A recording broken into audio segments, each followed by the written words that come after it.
BDC நண்பர்களுக்கு வணக்கம் guys. So இன்றைக்கி என்ன பார்க்க போகிறோம் அப்படின்னு சொல்லி கேட்டிங்கன்னா, ப்ரோ நம்மளை சுற்றி இவ்வளோ பஞ்சாயத்து போயின்னு இருக்குது. அதாவது பார்த்திங்கன்னா வந்து பிடிஎஸ் ஆர்மியாக நம்ம வந்து ஒருத்தலி வருத்தத்தில் வந்துட்டு இருக்கோம். அதாவது பார்த்திங்கன்னா வந்து நாளைக்கு ஒரு ஸ்பெஷலான பர்த்டே வருது, அதுக்கு என்ன பண்ண போகிறேன்னு தெரில அப்படின்னு சொல்லிட்டு ஒரு ஐடியா சில பேரும். அண்ட் அதை தாண்டி வந்து பாதி பேர் வந்து சுகர் மேட்ரு வேறு என்ன ப்ரோ முடியும்னு பார்த்தா இப்போ ஏதோ கோர்ட்டுக்கெலாம் கூப்பிட்டுருக்காங்க, என்ன பஞ்சாயத்துன்னு தெரியல அப்படின்னு சொல்லிட்டு இருக்காங்க. என்னை தாண்டி இன்னொரு பஞ்சாயத்து வேறு போயிட்டுருக்கு.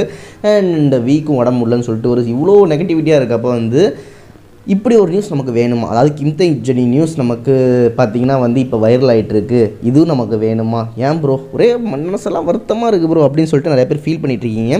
பட் நம்ம நெகட்டிவ்லேயே வந்து பாசிட்டிவாக இருக்கும்னு சொல்லி எதிர்பார்க்குற நம்ம ஆட்கள் தான் வந்து பிடிஎஸ் ஆர்மி. ஸோ ஒரு பாசிட்டிவான நியூஸை கிடச்சிருக்கு. ஸோ இது எப்படி நம்ம விட முடியும்? ஸோ அதான் பேச போகிறோம். என்ன ப்ரோ ஒன்றுமே புரியல, இவ்வளோ நடந்துட்டு இருக்கா நம்மளை சுற்றினா? ஆமாம், நம்மளை சுற்றி நிறையா நடந்துட்டுருக்கு. அதில் ஒரு சின்ன பாகம் இது மேபி உங்களுக்கு ரொம்ப ஹாப்பினஸை கொடுக்கலாம். ஏன்னு சொல்லி கேட்டிங்கன்னா, இது வரைக்கும் கிம்தேங் ஜெனியில் love love love love fake news rumour haters இப்படின்னு சொல்லிட்டு எக்கச்சக்கமாக கேட்டுருப்பீங்க. முதல் வந்து இது அவன் சொல்கிறது பார்த்திங்கன்னா வந்து உண்மை மாதிரி இருந்தாலும் நல்லா ஃப்ரீயாக புரிஞ்சிங்கன்னா, ஏன்னா இதுதானா இவ்வளோ நாளாக இதை பார்த்தாடா பயந்துட்டு இருந்தோம் அப்படின்னு சொல்கிற மாதிரி கிம்தேங் ஜெனி ஸ்டோரிக்கு ஒரு உண்மையான ஹைலைட் எங்கே தோணுச்சுன்னா பாரிஸில் அதுக்கு ஒரு முற்றுப்புள்ளி கிடைக்கிற மாதிரி ஒரு விஷயம் வந்து வெளில லீக் ஆயிருக்கு. ஸோ அப்படி என்ன சீக்ரெட் லீக் ஆயிருக்கு, கிம்தேங் ஜெனி லவ் இருக்கா இல்லை என்ன கதை ஏதெல்லாம் வாங்க இதெல்லாம் பார்த்து தெரிஞ்சுக்கலாம். பட் அதுக்கு முன்னாடி எல்லா வீடியோஸும் இது மாதிரி பார்த்து தெரிஞ்சுட்டு இருக்கணும்னு புரிஞ்சுட்டு வச்சுக்கலாம். மறக்காம சப்ஸ்கிரைப் பண்ணிட்டு கமெண்ட் செக்ஷனில் இதுக்கப்புறம் இதை பற்றி என்ன பேச போகிறீங்கன்னு சொல்லிட்டு மறக்காம நீங்களே சொல்லிட்டு இந்த வீடியோ அப்படி ஸ்டார்ட் பண்ணுவோம் வாங்க. ஸோ நடந்ததான் என்ன ப்ரோ அப்படின்னு சொல்லி கேட்டிங்கன்னா வந்து சுகாவோட ஒரு ஸ்டோரி போயிட்டுருக்கு. அதில் அப்டேட் வச்சுனா பார்த்தீங்கன்னா வந்து அவர் வந்து கோர்ட்டுக்கு கூப்பிட்றாங்க அப்படின்னு சொல்லிட்டு கொரியாவில் நல்லா நிறையா பேச்சுவார்த்தை போயிட்டுருக்கு. மிலிட்ரி ஏதாவது என்ன அவர் போலீஸ் வந்து அந்த விஷயத்தை முடிச்சிருந்தாலும் அடுத்தது கோர்ட்டில் தான், டிஸ்ட்ரிக்ட் கோர்ட்டில் தான் வந்து அங்கே உண்மையான விஷயங்கள் தெரிய போகுது. அதுக்காக ஒரு கோர்ட் போயே ஆகணும் அப்படின்னு சொல்லிட்டு ஒரு பஞ்சாயத்து போயிட்டுருக்கு. அண்ட் நாளைக்கு யார் பர்த்டே நான் தான் சொல்லி தெரியணும் இல்லை, இதான் நீங்கள் ப்ரிப்பரேஷனை ஸ்டார்ட் பண்ணியிருப்பீங்க. ஸோ அப்படிப்பட்ட மக்கள், ஸோ அதை பற்றி பேச சொல்ல வேண்டாம். அண்ட் வீக் லைட்டாக ஹெல்த் சரியில்லை, அவ்வளோதான். அதை தாண்டி வந்து இருக்கிறதுல இம்பார்ட்டன்ட் மேட்டர் கிம்தேங் ஜெனி லவ் வந்து பாரிஸ்லாம் ஸ்டார்ட் ஆச்சு. அது எதுவும் கையை பிடிச்சிட்டு போனாங்க, கூட போனாங்க அப்படின்னு சொன்னாங்க. இதுக்கெல்லாம் ஸ்டார்டிங் பாயிண்ட் பார்த்திங்கன்னா அந்த வீடியோ எடுத்த ஃபோட்டோகிராஃபர் அண்ட் அந்த வீடியோ எடுத்த மனுஷன் தான். ஸோ அந்த மனுஷனை பார்த்திங்கன்னா அஃபிஷியலாக 2 இடத்துல கூப்பிட்டு இன்டர்வியூ எடுத்திருக்காங்க. ஏன்னு வந்து அவருக்கு பார்த்தீங்கன்னா செம்ம ஹேட்ஸ் வர ஆரம்பிச்சிச்சான். ஸோ அதனால் பார்த்திங்கன்னா 2 இடத்துல அவர் கூப்பிட்டு பேசியிருக்காங்க. ஸோ ஒருத்தன் உண்மையாக சொன்னாலும் ஒரே விஷயத்தை தான் சொல்லுவான், பொய்யை சொன்னாலும் ஒரே விஷயம் தான் சொல்லுவான். பட் இவன் வந்து இப்படி மாட்டோம் நான் எதிர்பார்க்கல. ஏன்னு சொல்லி கேட்டிங்கன்னா ஃபஸ்ட்டு இன்டர்வியூ, அதாவது ஃபஸ்ட்டு பேசுகிறப்ப அண்டு ஒரு நியூஸ் கொடுக்குறப்ப என்ன சொல்லியிருக்கான், ஜஸ்ட் நான் வந்து தூங்கி எழுந்திரிச்சேன், அந்த வந்து பாரிஸில் அங்கே இங்கேயும் ஃபோட்டோ எடுக்கலாம் சுற்றிக்கிட்டு இருந்தேன். அப்போ பார்த்தீங்கன்னா வந்து ஒரு இடத்துல நான் வந்து சும்மா ஜஸ்ட்டு போகிறப்ப என் கேமரா லாங் ஷாட் வச்சு பார்த்தேன், அவன் கிம்தேங் மாதிரியே இருந்துச்சு.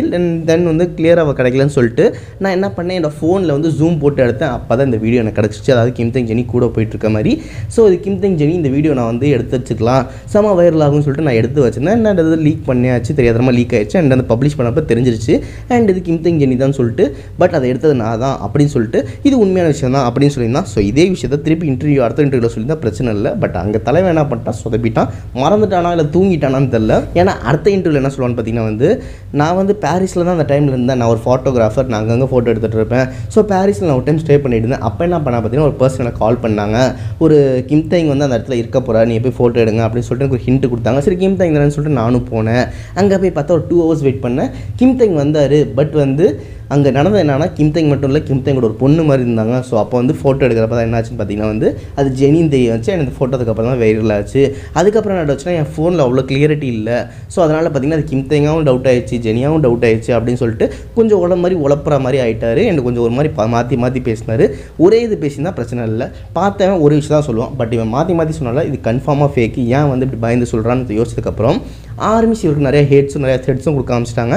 அதுக்கப்புறம் இவர் என்ன பண்ணிட்டாரு, பயந்துக்கிட்டு இது மாட்டக்கூடாது அப்படின்னு சொல்லிட்டு கிம்தேங்னு சொல்லி ப்ரூஃப் பண்ணுறதுக்காக இந்த ஸ்டோரியை இவரே மாற்றி சொல்லியிருக்காரு. இவருக்கு நடந்த ஸ்டோரியை இவரே மாற்றி சொல்கிறப்போ வந்து கண்டிப்பாக ஃபேக்காக தான் இருக்கும். அதாவது இன்றைக்கி நம்ம ஸ்கூலுக்கு போகிறோம், இதுதான் நடந்துச்சுன்னு சொல்லுவோம், அதையே மாற்றி சொல்ல போகிறோம். ஸோ அதே மாதிரி பார்த்திங்கன்னா இவர் நடந்ததான் சொல்லியிருக்கணும், மாற்றி சொன்னால இது முழுக்க ஒரு கதையோ ஒரு ஃபேக்கோ அப்படிங்கிற ஒரு பாயிண்ட் ஆஃப் வியூவில் தான் போயிட்டுருக்கு.